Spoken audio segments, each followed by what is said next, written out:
성도님들, 하나님의 신실하심을 믿고 순종하면서 일상을 살아갈 때 오히려 삶이 더 무너지는 것처럼, 우리의 믿음이 이율배반처럼 우리가 믿는 하나님의 존재가 이렇게 야속할 때처럼 느껴질 때가 있습니다. 오늘 새벽처럼 계속해서 우리는 열심히 하루의 첫 시간을 하나님께 드리면서 기도하고 있는데, 하나님의 응답이 아닌 오히려 하나님의 외면 같은 침묵이 길어지고, 하나님의 약속의 말씀을 붙들었는데 도무지 아무 일도 우리의 삶에서 일어나지 않을 때 우리는 이와 같이 질문합니다. 하나님, 지금 어디 계십니까? 살아는 계십니까? 정말 나를 기억하시는 것, 나를 잊어버리신 것은 아닙니까? 오늘 보면 시편 89편, 특별히 38절부터 52절 여기까지는 바로 이런 하나님을 향한 믿음과 우리가 살아가는 현실 사이에서의 갈등, 여전히 하나님의 언약을 믿는 우리와 같은 성도들의 깊은 탄식을 잘 보여줍니다. 이제 38절 말씀 함께 읽습니다. 그러나 주께서 주의 기름 부음 받은 자에게 놓아사 물리치셔서 버리셨으며. 시인은 지금 하나님과 다윗의 언약을 기억하며 상기합니다. 그 언약은 다윗의 왕권이 영원하겠다는 약속이었습니다. 그런데 정작 우리 눈앞에 펼쳐져 있는, 우리가 직면하고 있는 현실은 그 반대입니다. 왕은 하나님께 철저히 버림받은 자처럼 보이고, 하나님의 약속은 마치 산상조각난 유리조각 같습니다. 이제 40절, 41절 말씀 함께 있습니다. 그의 모든 울타리를 파괴하시며 그 요새를 무너뜨리셨으므로 길로 지나가는 자들에게 다 탈취를 당하며 그의 이웃에게 욕을 당하나이다. 방금 읽은 말씀은 하나님께서 친히 이 모든 것들을 무너뜨리셨다는 고백입니다. 잘 아시는 것처럼 울타리와 요새는 보호의 상징인데 그것이 모두 파괴되고 무너졌다는 것입니다. 그리고 지나가는 자들에게 다 탈취를 당하며 라는 표현은 바로 우리 믿는 자들이 믿지 않는 자들로부터 수치와 멸시를 당하는 상황입니다. 지금 이들에게 처해진 상황은 하나님의 백성이 마치 무방비 상태로 상대방의 조롱과 공경을 당하고 있는, 마치 유린당하고 있는 참상입니다. 43절 말씀 함께 읽습니다. 그의 칼날은 둔하게 하사 그가 전장에서 더 이상 버티지 못하게 하셨으며. 하나님으로부터 기름 부음 받은 왕의 칼이 무뎌지고 그로 인해 전쟁에서 패배합니다. 과거에 화려하고 찬란했던 영광은 이제 사라진 지 오래입니다. 이처럼 시인은 자신에게 처한 이 모든 현실을 하나님 앞에 낱낱이 쏟아놓고 있습니다. 이제 46절 말씀 함께 읽습니다. 여호와여, 언제까지니까? 스스로 영원히 숨기시리이까? 주의 노가 언제까지 불붙듯 하시겠나이까? 여호와여, 언제까지입니까?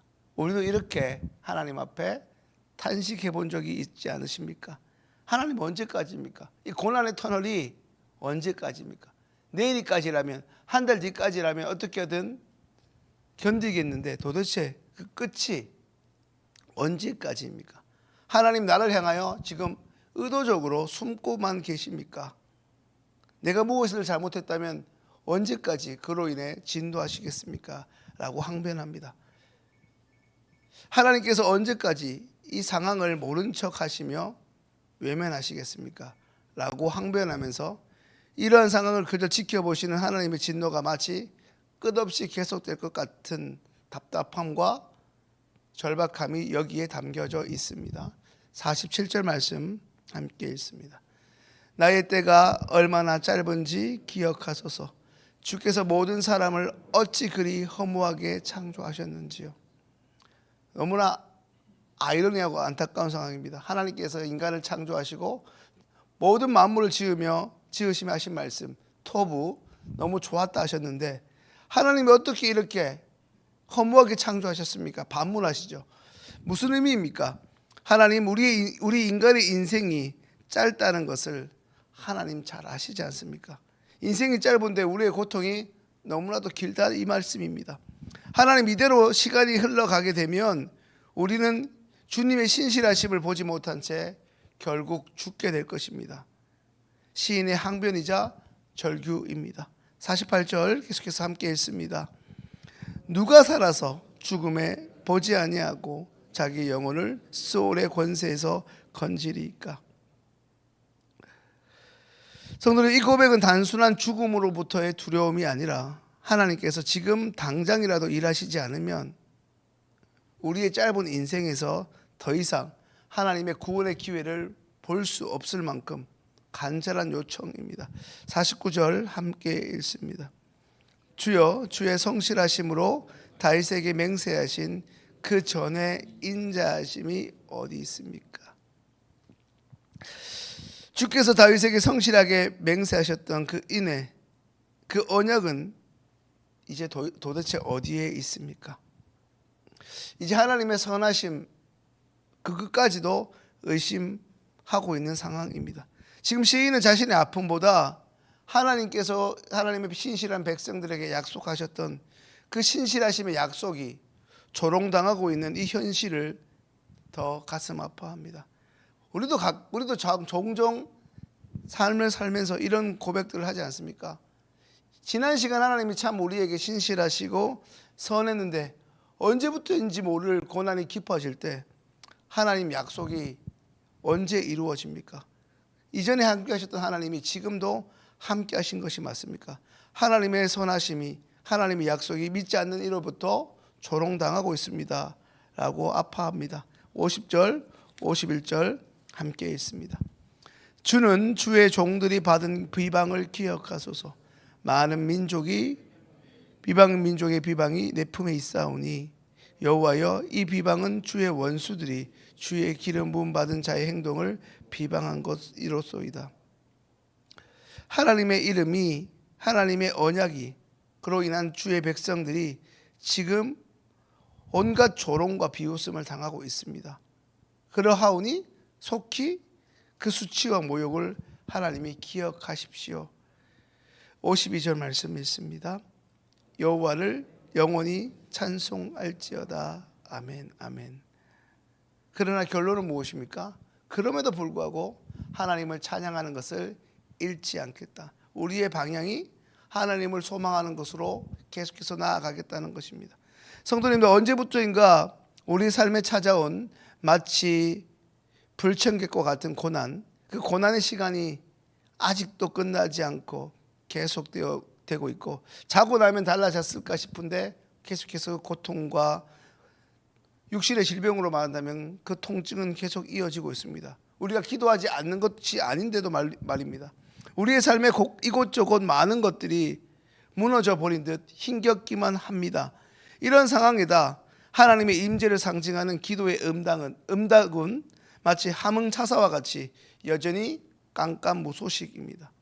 언제쯤이면 될지 기약이라도 주시면 그나마 그것을 바라보며 참고 버티고 견디면서 숨을 쉴 수라도 있을 텐데 참 답답하기만 합니다. 그런데 성도님들, 이런 상황 중에 방금 우리가 마지막 절을 읽은 것처럼 시인은 여전히 하나님을 찬송합니다. 그럼에도 불구하고 하나님의 신실하심을 기대고 있습니다.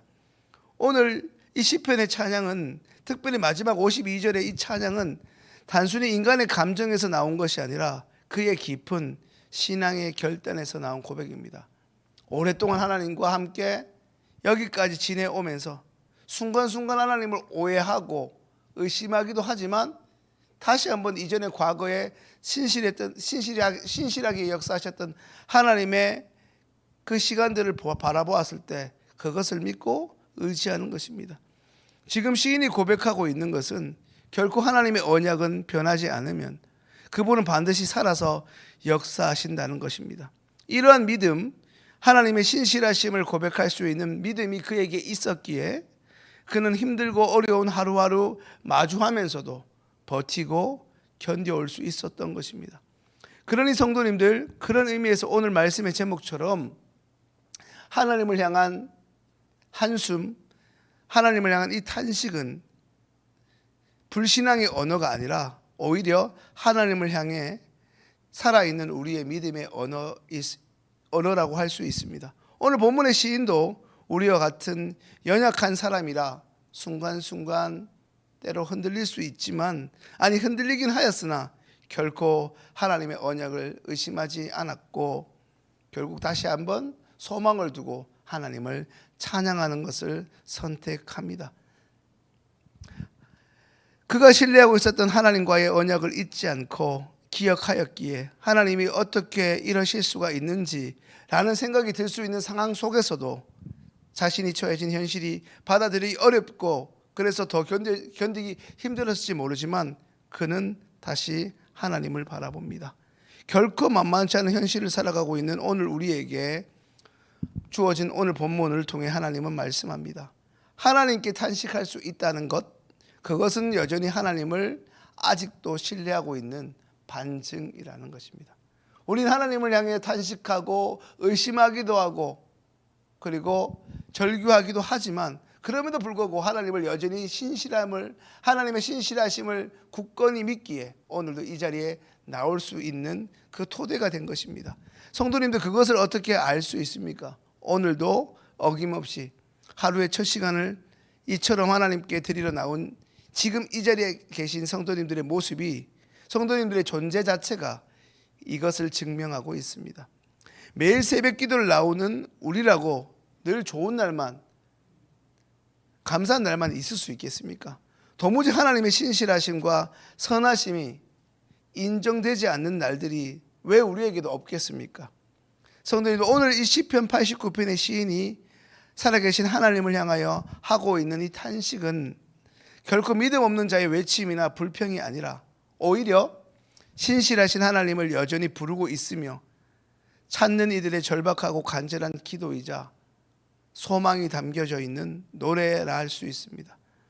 성도님들, 오늘뿐 아니라 언제부터인가 우리가 드리는 답답함에서 나오는 눈물과 하나님을 향한 마치 항의와 같은 그 안에 담겨져 있는 믿음을 여전히 우리 하나님 보고 계시고 듣고 계신다는 말씀입니다.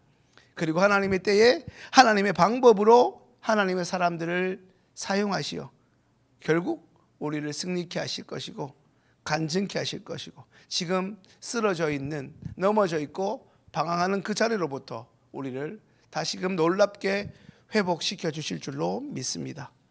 기도하겠습니다.